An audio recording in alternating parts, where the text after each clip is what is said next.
আগে আওয়ামী লীগ করুক, বিএনপি করুক, জামাত করুক, যাই করুক, আমাদের এই 10 দলে আহ্বান রইল সকলের প্রতি। সন্ত্রাসী কার্যক্রম করলে কঠোর হস্তে প্রতিহত করবে ইনশাআল্লাহ। কে এনসিপি করেছে সেটা আমার কাছে ম্যাটার করে না, আমার কাছে ম্যাটার করে কে সন্ত্রাস করেছে সেটা, আমার কাছে ম্যাটার করে কে জুলুম করেছে সেটা। আমরা জালেমের বিরুদ্ধে, মাজলুমের পক্ষে।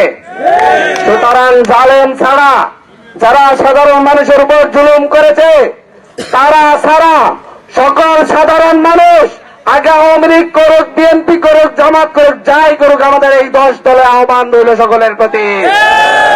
আসুন অতীত ভুলে গিয়ে আমরা সকলে মিলে একটি সুন্দর হাতিয়া গড়ে তুলি। ফরিদচরের মানুষকে বলবো, আপনারা আমার পরম আত্মীয়, আপনারা আমার পরম আত্মীয়, আপনারা সকলে আমার কাছে সবচাইতে নিরাপদ।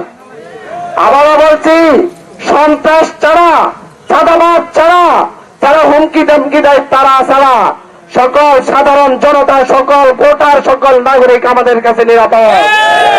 আপনাদের সকলের নিরাপত্তা দেওয়ার দায়িত্ব আমাদের।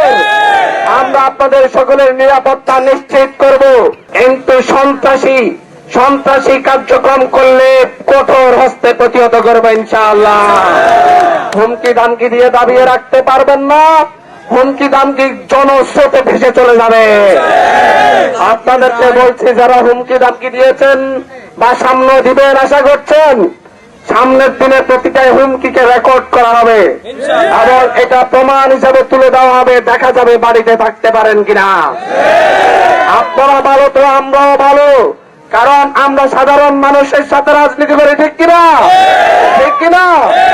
সুতরাং আপনারা হুমকি দিবেন না, আপনারা প্রচারণা করেন, মানুষের ধারে ধারে যান, মানুষকে বুঝান কেন আপনারা আমাদের চাইতে ভালো।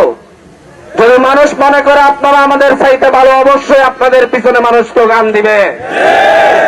আমরা হাতিয়াকে নিয়ে পরিকল্পনা গ্রহণ করেছি, তবে বুড়িচ্চরের সন্তান হিসাবে বুড়িচ্চরের জন্য আমার আলাদা পরিকল্পনা রয়েছে।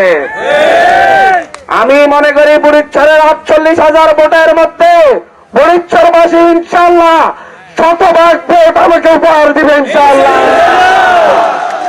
মা বোনরা সকলে উদ্বিগ্ন হয়ে আছে, এই বুড়িচ্চর থেকে আমরা বিজয়ের মালা পরব ইনশাআল্লাহ। আমি প্রথমেই বলছি, হাতিয়া নিয়ে আমাদের পরিকল্পনা রয়েছে, ঠিক তেমনি বুড়িচ্চর নিয়েও আমাদের আলাদা পরিকল্পনা রয়েছে।